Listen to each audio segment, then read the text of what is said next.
Hello बच्चों, मैं वीरेंद्र देवांगन आपका अपना क्लास केमिस्ट्री क्लास में आप सबका बहुत बहुत स्वागत करता हूं। आज हम बात करने वाले हैं केमिकल बॉन्ड के बारे में। केमिकल बॉन्ड जिसको हम कहते हैं रासायनिक बंध। यहाँ पे बॉन्ड का जो मतलब होता है वो अट्रैक्शन फोर्स से है, आकर्षण बल। चाहे वो आयंस के बीच में लगे या एटम्स के बीच में लगे, तो किसी भी प्रकार के अट्रैक्शन फोर्स को ही हम क्या कहते हैं, बॉन्ड कहते हैं, बंध कहते हैं। जो बॉन्ड होगा उसका नेचर कैसे होता है, तो स्प्रिंग लाइक नेचर रहता है। मतलब स्प्रिंग का नेचर क्या होगा, तो दूर की चीज़ों को एक दूसरे के करीब लाने का उसका नेचर होता है। बिल्कुल इसी तरह से यहाँ पे बॉन्ड का नेचर क्या होगा, दूर के आयंस या फिर एटम्स को एक दूसरे के करीब लाना। तो ये होता है अट्रैक्शन फोर्स यानी कि बॉन्ड। लेकिन बात करने वाले हैं हम रासायनिक बंध के बारे में, केमिकल बॉन्ड के बारे में। तो रासायनिक से क्या मतलब हम समझते हैं, तो रासायनिक वर्ड कहाँ पे यूज़ होगा, जहाँ पे इलेक्ट्रॉन यूज़ होते हैं, जहाँ पे प्लस यूज़ होते हैं, जहाँ पे नेगेटिव यूज़ होता है, तो उसको हम कहते हैं, वहाँ पे वर्ड जो इस्तेमाल करेंगे वो होगा रासायनिक। तो चूंकि हम जिस बॉन्ड के बारे में बात कर रहे हैं वो बॉन्ड या तो इलेक्ट्रॉन से रिलेटेड हो सकते हैं या फिर प्लस या माइनस से या प्लस या नेगेटिव से रिलेटेड हो सकता है। तो इस तरह से रासायनिक बंध एक ऐसा बॉन्ड है जो आयनों के बीच या एटम्स के बीच अट्रैक्शन फोर्स के रूप में काम करते हैं, जिसका कि नेचर एक स्प्रिंग के समान होता है। इस तरह के अट्रैक्शन फोर्स को हम केमिकल बॉन्ड या फिर रासायनिक बंध कहते हैं। लेकिन ये बॉन्ड बनता कैसे है, क्या रीज़न है, तो सबसे पहले इलेक्ट्रॉन जो बॉन्ड बनेंगे वो स्टेबिलिटी के कारण से बनते हैं। स्टेबिलिटी मतलब कोई भी हो, चाहे आयंस हो या फिर कोई एटम हो, स्टेबल होना चाहता हूँ। स्टेबल कब होगा, जब उसका आउटर सेल या तो कम्प्लीटली फील्ड रहेगा या फिर आउटर सेल में कम से कम यानी मिनिमम 8 इलेक्ट्रॉन प्रेजेंस रहेंगे। यदि कम्प्लीटली फील्ड है या फिर 8 इलेक्ट्रॉन प्रेजेंस है, तब वो एटम या फिर आयन क्या रहेगा, स्टेबल हो जाएगा। और इसीलिए इस प्रकार के सब केमिकल बॉन्ड बनते हैं।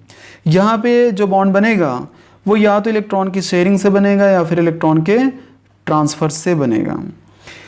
तो इलेक्ट्रॉन की शेयरिंग से कौन से बॉन्ड बनेंगे और इलेक्ट्रॉन के ट्रांसफर से कौन से बॉन्ड बनेंगे, उसके बारे में हम यहाँ पे देखते हैं। सबसे पहले हम बात कर रहे हैं आयनिक बॉन्ड के बारे में, जिसको हम कहते हैं इलेक्ट्रोवैलेंट बॉन्ड। क्लियर है बॉन्ड क्या होता है, तो अट्रैक्शन फोर्स होता है।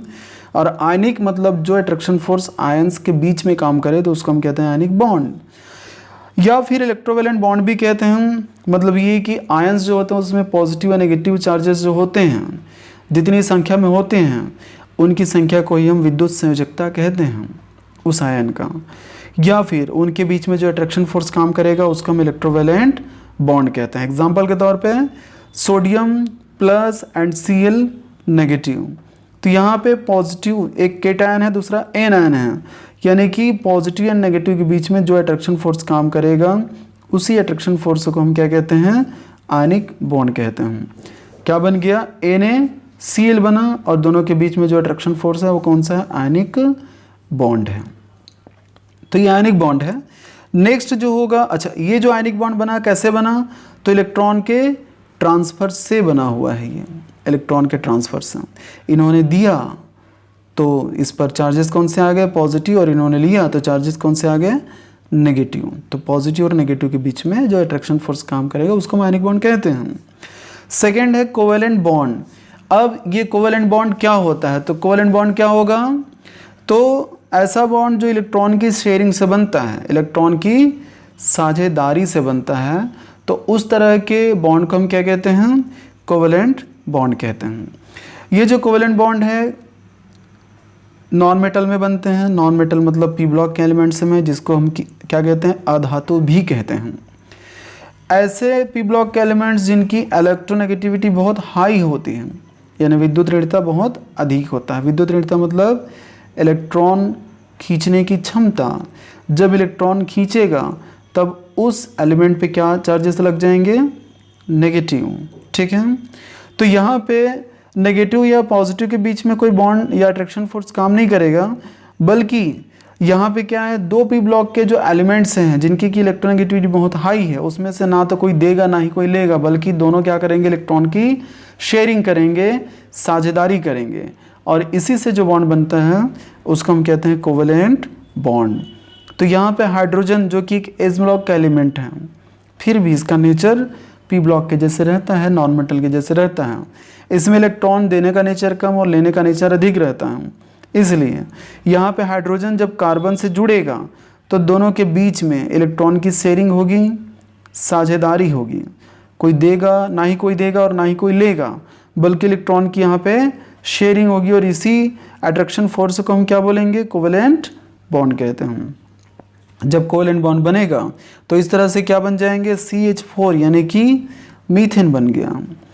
यहाँ पे हम बात कर रहे हैं नाइट्रोजन के बारे में, नाइट्रोजन के अणु के बारे में। तो नाइट्रोजन एक पी ब्लॉक का एलिमेंट है। यहाँ पे नाइट्रोजन की इलेक्ट्रोनेगेटिविटी बहुत हाई है, इसकी भी इलेक्ट्रोनेगेटिविटी बहुत हाई है, इसलिए दोनों के बीच में इलेक्ट्रॉन्स की क्या हो जाएगी? साझेदारी होती है, शेयरिंग होती है।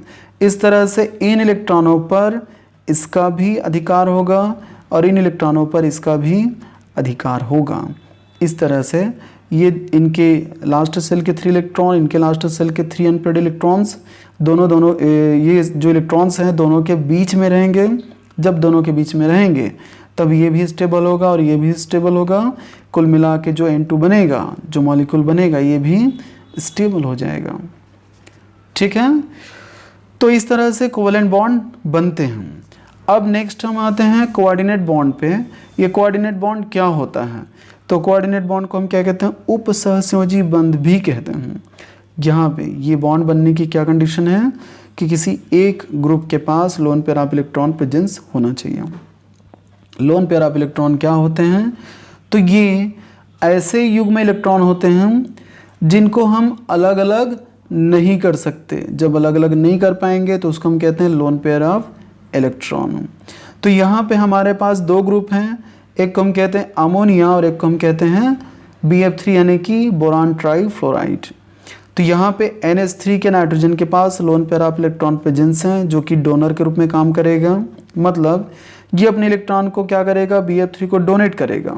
जब डोनेट करेगा तब ये एक्सेप्टर के रूप में क्या करेगा? इस लोन पेयर ऑफ इलेक्ट्रॉन को एक्सेप्ट करेगा।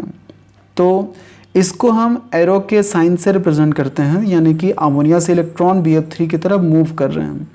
तो इस तरह से इसको हम क्या बोलेंगे? कोऑर्डिनेट बॉन्ड कहते हैं। और ये जो कोऑर्डिनेट बॉन्ड है ये बहुत स्ट्रॉन्ग बॉन्ड होता है। जनरली ये कॉम्प्लेक्स में पाए जाते हैं, जिसके बारे में मेरे वीडियोस बहुत अलग तरीके से आप लोग को मिलेंगे, बहुत ईजी वे में मिलेंगे। तो ये केमिकल बॉन्ड है, उम्मीद करता हूँ कि ये समझ में आया होगा। लेकिन मेरे और जो वीडियोज़ हैं उसमें आयनिक बॉन्ड के लिए अलग वीडियो है, कोवेलेंट बॉन्ड के लिए अलग वीडियो है और कोऑर्डिनेट बॉन्ड के लिए अलग वीडियो है, जिसमें कि और डिटेल मैंने बताए हुए हैं। तो आप लोग सारे वीडियोस ज़रूर वॉच कीजिएगा ताकि केमिकल बॉन्ड के बारे में आप लोग को पूरी जानकारी हो सके। जब भी वीडियोस आप लोग देखते हैं बिल्कुल वीडियो को लाइक करना है और सब्सक्राइब करना है, साथ में शेयर भी करना है।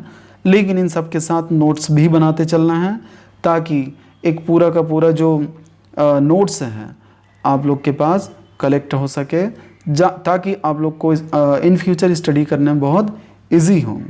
तो उम्मीद करता हूँ बच्चों ये वीडियो आप लोग को पसंद आया होगा। इस वीडियो को आप लोग लाइक और सब्सक्राइब कीजिए, शेयर भी कीजिए। और इसी के साथ आप सभी को good luck, take care and thank you.